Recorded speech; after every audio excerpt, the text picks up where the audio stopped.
தந்தை, மகன், தூய ஆவியாரின் பெயராலே ஆமென். முதல் வாசகம். ஆண்டவர் தமது விருந்துக்கு அழைக்கின்றார்.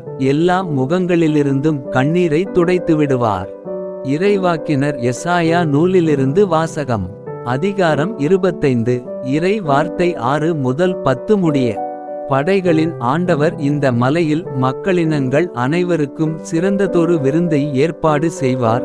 அதில் சுவைமிக்க பண்டங்களும் பழரசப் பானமும் கொழுப்பான இறைச்சி துண்டுகளும் வடிகட்டி பக்குவப்படுத்திய திராட்சை இரசமும் பரிமாறப்படும். மக்களினங்கள் அனைவரின் முகத்தை மூடியுள்ள முக்காட்டை இந்த மலையில் அவர் அகற்றிவிடுவார். பிற இனத்தார் அனைவரின் துன்பத் துகிலை தூக்கி எறிவார். என்றுமே இல்லாதவாறு சாவை ஒழித்துவிடுவார். என் தலைவராகிய ஆண்டவர் எல்லா முகங்களிலிருந்தும் கண்ணீரை துடைத்துவிடுவார். தம்மக்களுக்கு ஏற்பட்ட நிந்தையை இம்மண்ணுலகில் அகற்றிவிடுவார். ஏனெனில் ஆண்டவரே இதை உரைத்தார். அந்நாளில் அவர்கள் சொல்வார்கள், இவரே நம் கடவுள், இவருக்கென்றே நாம் காத்திருந்தோம். இவர் நம்மை விடுவிப்பார். இவரே ஆண்டவர், இவருக்காகவே நாம் காத்திருந்தோம். இவர் தரும் மீட்பில் நாம் மகிழ்ந்து அக்களிப்போம். ஆண்டவரின் ஆற்றல் இம்மலையில் தங்கியிருக்கும். இது ஆண்டவரின் அருள்வாக்கு. பதிலுரை பாடல். பல்லவி.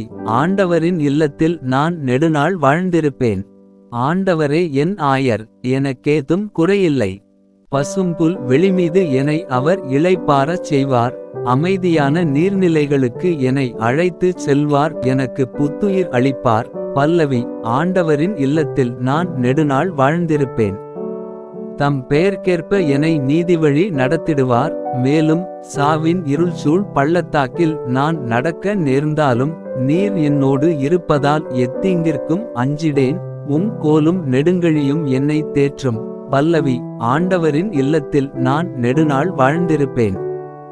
என்னுடைய எதிரிகளின் கண் முன்னே எனக்கொரு விருந்தினை ஏற்பாடு செய்கின்றீர். என் தலையில் நறுமண தைலம் பூசுகின்றீர். எனது பாத்திரம் நிரம்பி வழிகின்றது. பல்லவி. ஆண்டவரின் இல்லத்தில் நான் நெடுநாள் வாழ்ந்திருப்ப. உண்மையாகவே என் வாழ்நாள் எல்லாம் அருள் நலமும் பேரன்பும் என்னை புடைசூழ்ந்து வரும். நானும் ஆண்டவரின் இல்லத்தில் நெடுநாள் வாழ்ந்திருப்பேன். பல்லவி. ஆண்டவரின் இல்லத்தில் நான் நெடுநாள் வாழ்ந்திருப்பேன். நற்செய்திக்கு முன் வாழ்த்தொலி. அல்லேலூயா, அல்லேலூயா. இதோ ஆண்டவர் தம் மக்களை மீட்க வருவார். அவரை எதிர்கொள்ள ஆயத்தமாயிருப்போர் பேறுபெற்றோர். அல்லேலூயா. நற்செய்தி வாசகம். இயேசு பலரை குணமாக்கினார். அப்பம் பலுகச் செய்தார். மத்தேயு எழுதிய தூய நற்செய்தியிலிருந்து வாசகம். அதிகாரம் 15. இறை வார்த்தை 29 முதல் 37 முடிய. அக்காலத்தில் இயேசு கலிலேய கடற்கரை வழியாகச் சென்று அங்கே ஒரு மலையின் மீது ஏறி அமர்ந்தார். அப்பொழுது பெருந்திரளான மக்கள் அவரிடம் வந்தனர். அவர்கள் தங்களோடு கால் ஊனமுற்றோர், பார்வையற்றோர், உடல் ஊனமுற்றோர், பேச்சற்றோர் மற்றும் பிற நோயாளர் பலரையும் அவர் காலடியில் கொண்டு வந்து சேர்த்தனர். அவர்களை அவர் குணமாக்கினார். பேச்சற்றோர் பேசுவதையும் உடல் ஊனமுற்றோர் நலமடைவதையும் பார்வையற்றோர் பார்க்கிறதையும் கண்டு மக்கள் கூட்டத்தினர் வியந்து இஸ்ரேலின் கடவுளை போற்றி புகழ்ந்தனர். இயேசு தம் சீடரை வரவழைத்து, நான் இம்மக்கள் கூட்டத்தின் மீது பரிவு கொள்கிறேன். ஏற்கனவே 3 நாள்களாக இவர்கள் என்னுடன் இருக்கிறார்கள். உண்பதற்கும் இவர்களிடம் எதுவும் இல்லை. இவர்களை பட்டினியாய் அனுப்பிவிடவும் நான் விரும்பவில்லை. அனுப்பினால் வழியில் தளர்ச்சி அடைந்துவிடலாம் என்று கூறினார்.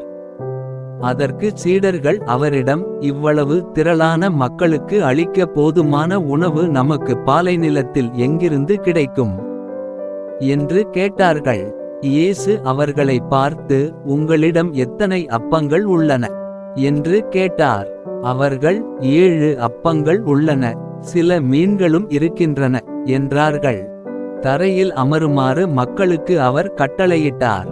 பின்பு அந்த 7 அப்பங்களையும் மீன்களையும் எடுத்து கடவுளுக்கு நன்றி செலுத்தி பிட்டு சீடர்களிடம் கொடுக்க அவர்களும் மக்களுக்கு கொடுத்தார்கள்.